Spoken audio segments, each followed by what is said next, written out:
देखिए मौर्य वंश के बारे में बात आ गई, ध्यान रखिए। मौर्य वंश 322 बीसी ईसा पूर्व चंद्रगुप्त इन्होंने इसकी स्थापना की थी।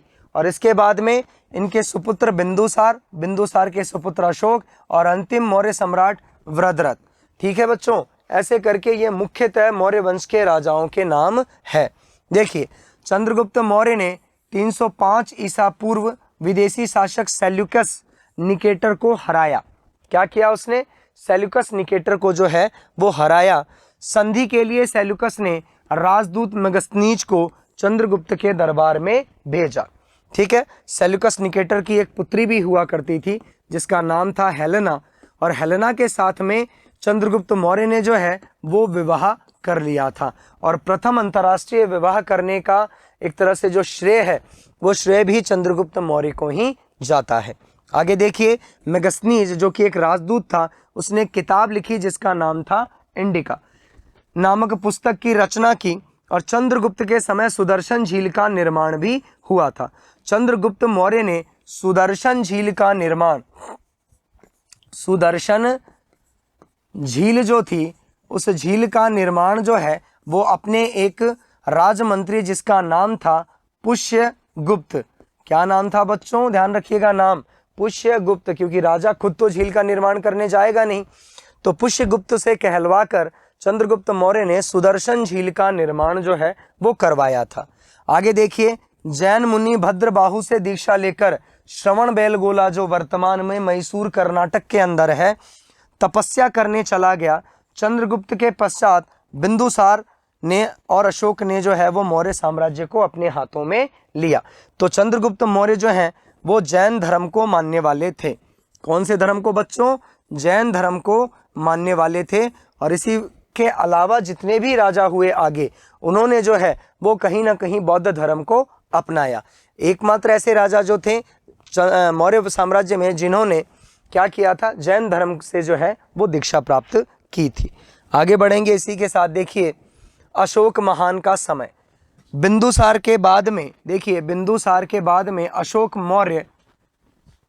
मौर्य साम्राज्य की गद्दी पर बैठा। 261 में इसने अपने जीवन का सबसे महत्वपूर्ण युद्ध लड़ा। कौन सा? कलिंग का युद्ध। और इस युद्ध के बाद ही जो है वो अशोक ने युद्ध की नीति को जो है वो हमेशा के लिए त्याग दिया था।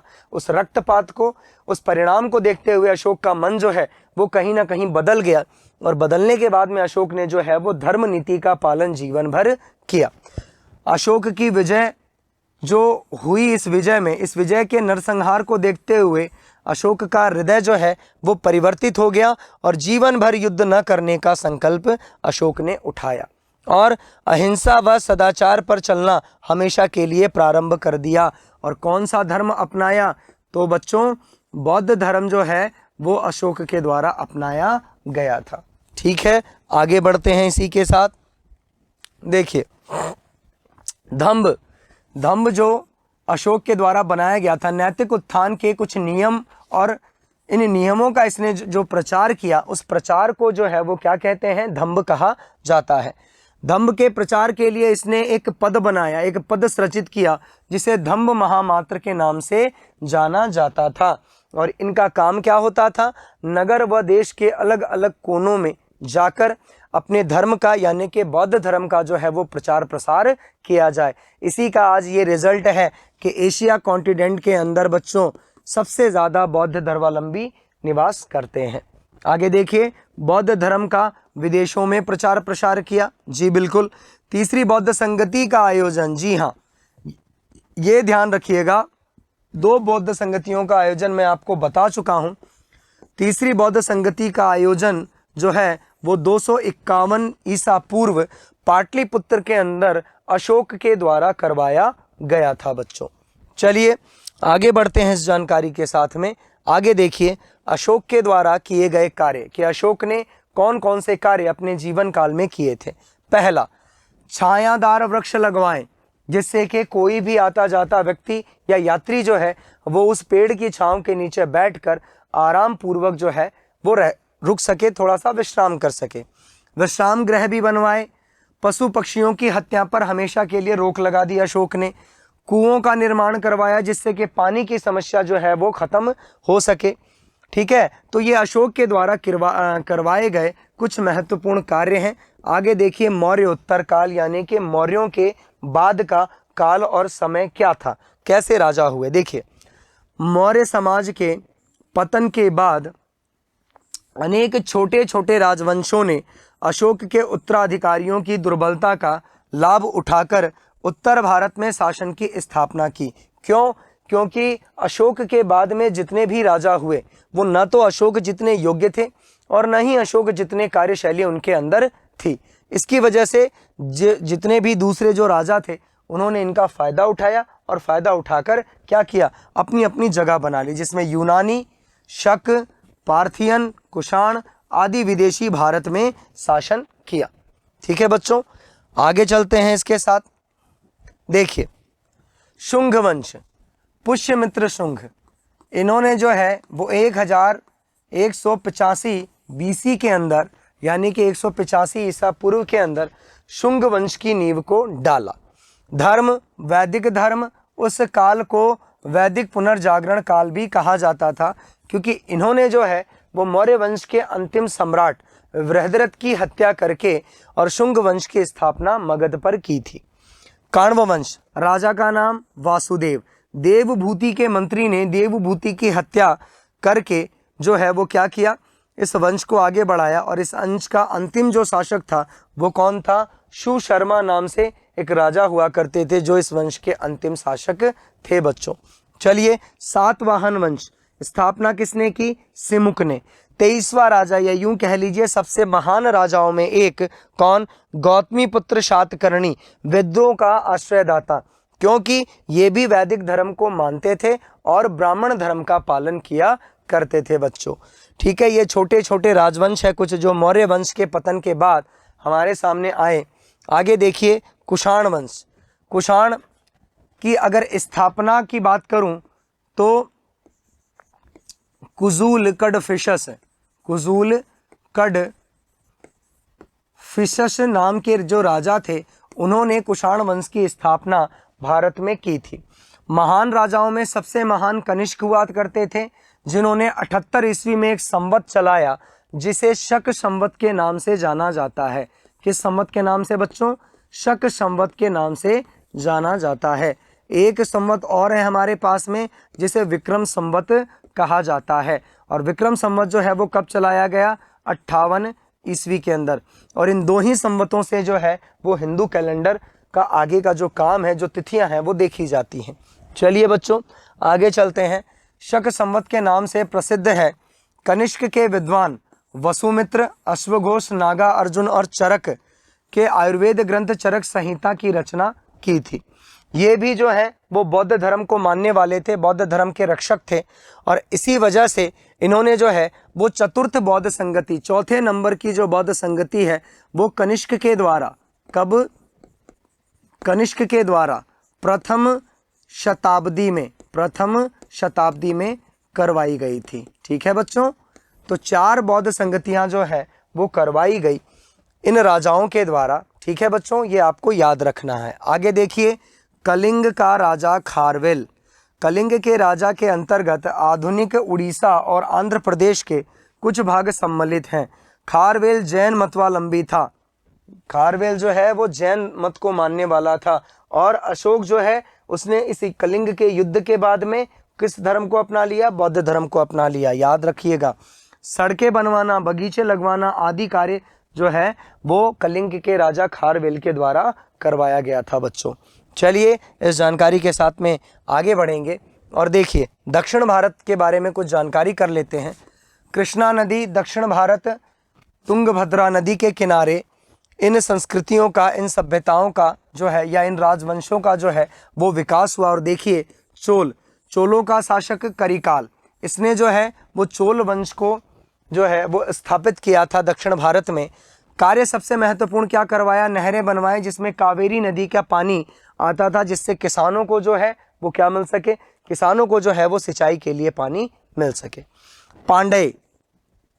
पांडे साम्राज्य कावेरी नदी के दक्षिण में स्थित है और इसकी राजधानी मदुरई, जिसे राजधानी क्या है इसकी? मदुरई है। ठीक है बच्चों, ध्यान रखिएगा इसे। आगे देखिए कुछ महत्वपूर्ण वंश में एक और वंश आया हमारे सामने, गुप्त वंश। शासक अगर स्थापनकर्ता की बात करें तो श्री गुप्त ने जो है वो गुप्त वंश की स्थापना की थी। आगे देखिए इसके सबसे महान शासकों में चंद्रगुप्त प्रथम सबसे महान माने जाते हैं, जिनका राज्यारोहण 319 में हुआ था और 319 में ही इन्होंने एक और संवत चलाया था जिसे गुप्त संवत कहा जाता है। क्या कहा जाता है बच्चों? गुप्त संवत। तो हमारे पास में 3 तरह के संवत आए। पहला संवत जो था वो था शक संवत, जो कनिष्क के द्वारा चलाया गया। दूसरा जो संवत था वो 58 ईस्वी में चलाया गया था। किसके द्वारा? वो चलाया गया था गुप्त जो एक राजा थे चंद्रगुप्त, उनके द्वारा। और फिर 319 में जो है वो गुप्त संवत चलाया गया। तो ऐसे करके विक्रम संवत जो विक्रमादित्य के द्वारा, गुप्त संवत जो चंद्रगुप्त प्रथम के द्वारा, और उसके अलावा शक संवत जो कनिष्क के द्वारा चलाया गया था। विवाह लिच्छवी राजकुमारी कुमार देवी के साथ में इनका विवाह हुआ था और गुप्त संवत इनके द्वारा जो है वो इस टाइम पीरियड में, इस समय में जो है वो चलाया गया था बच्चों। गुप्त वंश का दूसरा शासक सबसे महान जो था वो था समुद्रगुप्त, और विजय का उल्लेख हरिशेन के रचित प्रयाग प्रशस्ति में जो है वो मिलता है। हरिशेन ने प्रयाग प्रशस्ति को लिखा था। ये एकमात्र ऐसी प्रशस्ति है जो पूरी तरह से किस भाषा में लिखी हुई है? संस्कृत भाषा में। जो हमारी थर्ड लैंग्वेज है उस थर्ड लैंग्वेज में इस भाषा को जो है, इस प्रशस्ति को जो है वो लिखा गया है। और इसके अंदर समुद्रगुप्त की विजयों के बारे में विवरण जो है वो भरपूर मात्रा में दिया गया है। गुप्त शासक चंद्रगुप्त द्वितीय ने शक शासक रुद्र सिंह तृतीय को हराकर पश्चिमी भारत में शकों का उन्मूलन कर दिया। जो शक राजा थे, शक शासक थे, उनको हराकर और हराने के बाद में जो है वो चंद्रगुप्त द्वितीय ने क्या किया? शकों को जो है वो वहां से बिल्कुल हटा दिया। उपाधि की अगर बात करें तो चंद्रगुप्त द्वितीय ने जो है वो विक्रमादित्य की उपाधि धारण की थी। ध्यान रखिएगा, अगर हिस्ट्री की बात करें, अगर इतिहास की बात करें हम, तो विक्रमादित्य की उपाधि जो है वो पूरे इतिहास काल में 26 राजाओं के द्वारा जो है वो धारण की गई है। विक्रमादित्य उपाधि सबसे ज्यादा बार जो है वो धारण की जाने वाली उपाधियों में से एक है। उसके अलावा इन्होंने शकारी नाम से जो है वो उपाधि धारण की। देखिए, नागवंश की राजकुमारी कुबेर नागा से दरबार में 9 विद्वान रहा करते थे और 9 रत्न, जिन्हें क्या कहा जाता था? 9 रत्न। तो इनका विवाह जो है वो नागवंश की राजकुमारी कुबेर नागा से हुआ और दरबार में जो है वो 9 विद्वान रहा करते थे, जिन्हें 9 रत्न जो है वो कहा जाता है। इन 9 रत्नों में कुछ प्रमुख है, जैसे कालिदास, धन्वंतरी, वरामिहिर इत्यादि। स्कंदगुप्त, देखिए अंतिम जो शासक थे स्कंदगुप्त, गुप्त साम्राज्य के, स्कंदगुप्त ने सुदर्शन झील का पुनः निर्माण करवाया। याद आया आपको? वह सुदर्शन झील जिसका निर्माण मौर्य साम्राज्य में चंद्रगुप्त मौर्य के महामंत्री पुष्यगुप्त के द्वारा करवाया गया था, उसको वापस से पुनः निर्माण करवाने का काम, मतलब टूट फूट गया था वो, उसको वापस से पुनः निर्माण करवाने का काम जो है वो स्कंदगुप्त ने जो है वो करवाया था। आगे अगर बात करें कि गुप्तों के अंतिम शासक का नाम क्या था? विष्णुगुप्त था। लेकिन बच्चों ये बात ध्यान में रखिएगा कि गुप्त के जो हैं वो 2 काल चलते हैं गुप्तों के। पहला गुप्त काल जिसमें अंतिम शासक जो थे वो स्कंदगुप्त माने जाते हैं। क्यों? क्योंकि स्कंदगुप्त योग्यों की दृष्टिकोण से सबसे योग्य है। उसके बाद में जितना भी जो शासनकाल चला उसमें गुप्त शासन में कोई भी जो है वो लंबे समय तक टिक नहीं पाया, क्योंकि वो इनके जितना योग्य नहीं था। इसी वजह से अंतिम शासक जो है वो स्कंदगुप्त को ही माना जाता है। और जानकारी के हिसाब से अंतिम जो शासक होंगे आपके वो कौन से होंगे? वो होंगे विष्णुगुप्त।